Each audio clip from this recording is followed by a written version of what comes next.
3 of IPC, which talks about punishments. Punishments is defined under section 53. Okay. Types of punishment की अगर हम बात करें तो आईपीसी में टाइप्स ऑफ पनिशमेंट जो दी गई हैं वो दी गई हैं 5 तरीके की। ओके, तो पहला है डेथ पेनल्टी, जिसको हम लोग कैपिटल पनिशमेंट भी कहते हैं। दूसरा है लाइफ इम्प्रिजमेंट यानी कि आजीवन कारावास।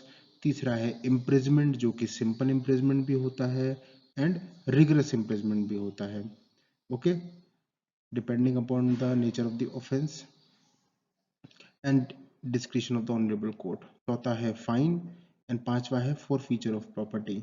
ये 5 टाइप के पनिशमेंट्स हैं जो कि आईपीसी डिटेल्ड आउट करता है अपने सेक्शन 53 में। तो आईपीसी में बेसिकली जितने भी टाइप के ऑफेंसेस हैं, हर ऑफेंसेस की अपनी अपनी अलग अलग प्रिस्क्राइब्ड पनिशमेंट है एज पर द लॉ। तो ये पनिशमेंट जो 5 पनिशमेंट्स हैं वो सारी पनिशमेंट्स आपकी इन्हीं 5 के इर्द गिर्द घूमती हैं।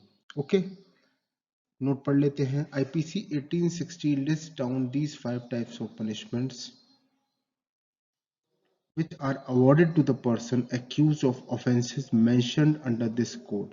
ओके, जैसे मैंने अभी आपको बता दिया, जो जितने टाइप के ऑफेंसेस हैं सबके जो पनिशमेंट्स डिटेल्ड आउट है आईपीसी में, वो इन्हीं 5 पनिशमेंट्स के इर्द गिर्द घूमती हैं। Okay, now we will discuss about theories of punishments. Theories of punishments की अगर मैं बात करूं स्टूडेंट्स, तो 5 टाइप की थ्योरीज ऑफ पनिशमेंट्स होती हैं। ओके, पहली होती है डेटरेंट थ्योरी। पहले मैं आपको बता देता हूँ कौन सी 5 होती हैं, उसके बाद फिर इसके अंदर का डिटेल आपको बता देता हूँ कि हर थ्योरी क्या कहती है। पहली होती है डेटरेंट थ्योरी ऑफ पनिशमेंट, दूसरी होती है रिफॉर्मेटिव थ्योरी ऑफ पनिशमेंट, तीसरी होती है रेट्रीब्यूटिव थ्योरी ऑफ पनिशमेंट, चौथी होती है compensatory theory of punishment and पांचवी होती है preventive theory of punishment. Okay, ये 5 टाइप की थ्योरीज ऑफ पनिशमेंट्स होती हैं अंडर आईपीसी, जिसके बारे में आपको बताता हूँ। आइए एक एक करके सब जान लेते हैं। डेटरेंट थ्योरी ऑफ पनिशमेंट ये सब क्या होती हैं। डेटरेंट थ्योरी ऑफ पनिशमेंट का मतलब ये होता है कि जब कोई हीनियस क्राइम करता है, हीनियस ऑफेंडर होता है, जिसका नेचर ऑफ द क्राइम बहुत ही हीनियस नेचर का है, ग्रेविटी ऑफ ऑफेंस बहुत बड़ी है, उसको डेटरेंट थ्योरी ऑफ पनिशमेंट दी जाती है, यानी कि उसको डेटरेंट पनिशमेंट दी जाती है ताकि उस पर्टिकुलर ऑफेंडर के अंदर लॉ का, कानून का डर बैठे, वो दोबारा वैसा ऑफेंस करने से कतराए, डरे। तो इसलिए उसको ऐसी पनिशमेंट दी जाती है, उसको कहते हैं deterrent theory of punishment. It depends upon the nature of the offence committed and the gravity of the offense committed. Okay, now coming on to reformative theory of punishment. Students, reformative theory का मतलब होता है reform करना, किसी को rehabilitate करना, किसी को सुधार करना किसी का। ठीक है, तो वहां पे रिफॉर्मेटिव थ्योरी ऑफ पनिशमेंट होती है।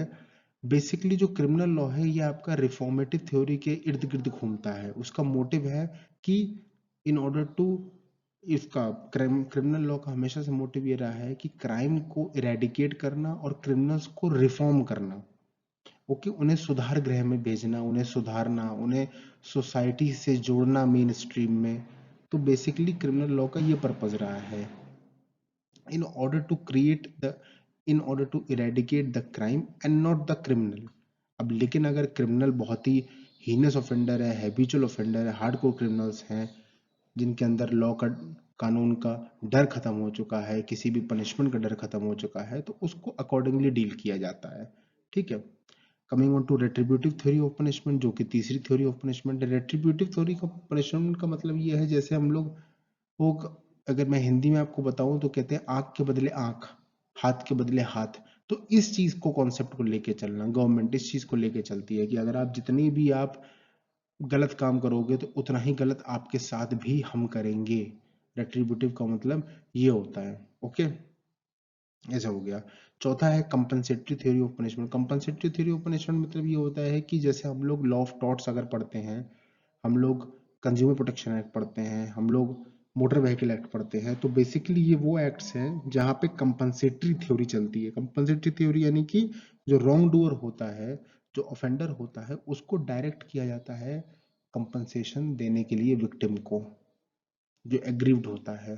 तो कंपनसेटरी थ्योरी में आपका ये चीज होती है कि आपको डायरेक्ट किया जाएगा ऑफेंडर को कि आप कंपनसेट करो for the loss occurred, for the damages या for the injury suffered on the part of the aggrieved person, on the part of the victim, चाहे वो loss damage to the person हो या property हो।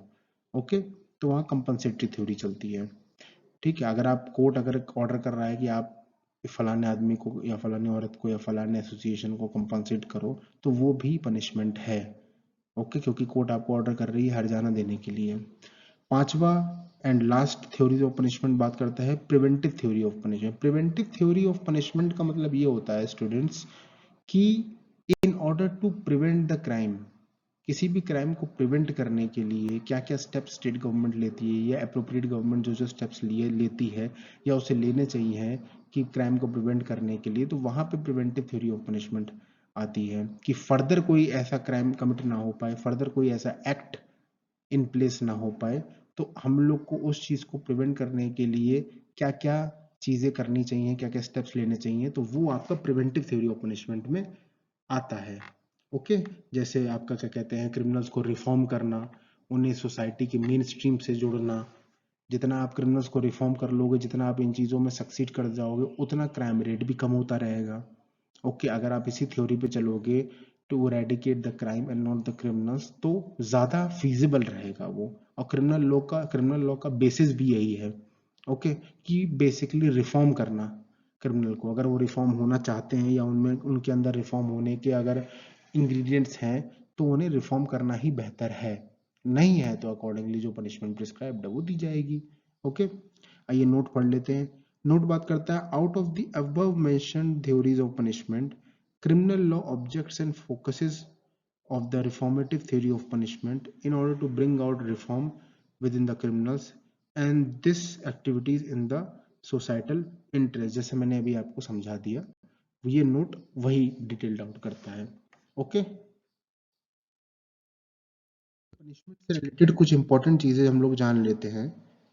Punishment से related कुछ important चीजें ये हैं, जैसे स्टेट गवर्नमेंट या central government as the case may be, अगर if death sentence is passed to any person या फिर if imprisonment for life is pass to any person, ऐसे केस में जो अप्रोप्रिएट गवर्नमेंट है वो अगर चाहे may commute it into any other appropriate punishment as per law. अगर डेथ सेंटेंस के केस में हम देखें तो जो अप्रोप्रिएट गवर्नमेंट है, चाहे स्टेट गवर्नमेंट हो सेंट्रल गवर्नमेंट हो, अगर चाहे without the consent of the offender वो डेथ सेंटेंस को कन्वर्ट करवा सकती है, कम्यूट करा सकती है किसी और अप्रोप्रिएट पनिशमेंट में। या फिर अगर if any person has been convicted for life, यानी कि लाइफ इम्प्रिजमेंट सफर हुआ है उसके पार्ट पे, तो the appropriate government may without the consent of the offender उस लाइफ इम्प्रिजमेंट को कम्यूट कर सकती है up to the extent of 14 years of imprisonment, उससे ज्यादा नहीं, 14 साल तक के लिए। ओके, ये यहाँ पे ये चीज बताई गई है। आइए टू नोट पढ़ लेते हैं। As per Indian law, imprisonment for life shall be recognized equivalent to a period of 20 years। यानी कि अपने भारतीय कानून के हिसाब से जिसको आजीवन कारावास दिया जाता है, आजीवन कारावास का मतलब है that it is equivalent to 20 years of imprisonment, उसे 20 साल के imprisonment के तहत माना जाता है। ओके,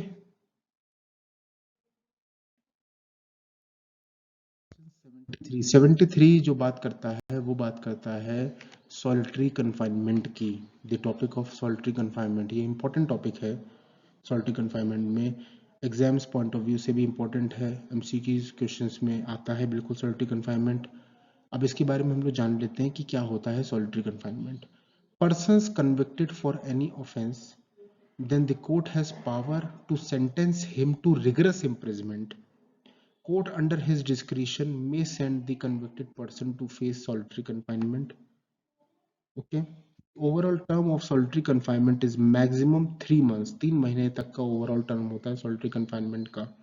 और कोर्ट के जो पर्सन कन्विक्ट हो जाते हैं पर्टिकुलर ऑफेंस में, कोर्ट को लगता है कि रिगरस इम्प्रिजमेंट इन्हें देनी चाहिए कुछ टाइम के लिए, तो वो अपने डिस्क्रिशन में सॉलिटरी कन्फाइनमेंट भी अवॉर्ड कर सकते हैं कन्विक्टेड पर्सन को। हाँ, और वो सॉलिटरी कन्फाइनमेंट जो है वो मैक्सिमम 3 महीने तक का हो सकता है, इससे ऊपर नहीं। ठीक है, अब कुछ चीज हम लोग नोट में पढ़ते हैं। That the tenure of punishment अगर कितना है तो सॉलिटरी कन्फाइनमेंट कितना होगा। तो अगर वो ऑफेंसेस जिसमें मैक्सिमम प्रिस्क्राइब्ड पनिशमेंट 6 महीने तक की है, अगर वो उस ऑफेंस में अगर कोई पर्सन कन्विक्ट होता है तो उसको मैक्सिमम सॉलिटरी कन्फाइनमेंट जो होता है वो मिलेगा 1 महीने का।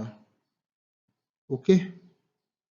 और वो ऑफेंसेस जिसमें पनिशमेंट 6 मंथ से 1 साल तक होता है उसमें सॉलिटरी कन्फाइनमेंट मिलता है 2 महीने का। सॉलिटरी कन्फाइनमेंट आपको अवॉर्ड किया जा सकता है by the honourable court. Okay. और वो ऑफेंसेस जिसमें अबव 1 ईयर की पनिशमेंट प्रिस्क्राइब्ड है एज पर द लॉ उसमें मैक्सिमम आपका 3 महीने तक का सॉलिटरी कन्फाइनमेंट दिया जा सकता है बाय द ऑनरेबल कोर्ट। ये इंपॉर्टेंट है याद रखना कि कितने कितने ऑफेंसेस में किस किस ऑफेंसेस के पनिशमेंट्स में कितना कितना सॉलिटरी कन्फाइनमेंट अवॉर्ड किया जा सकता है and maximum period of solitary confinement कितना होना चाहिए। ये चीज एमसीक्यूज क्वेश्चन में पूछी जाती है। ओके।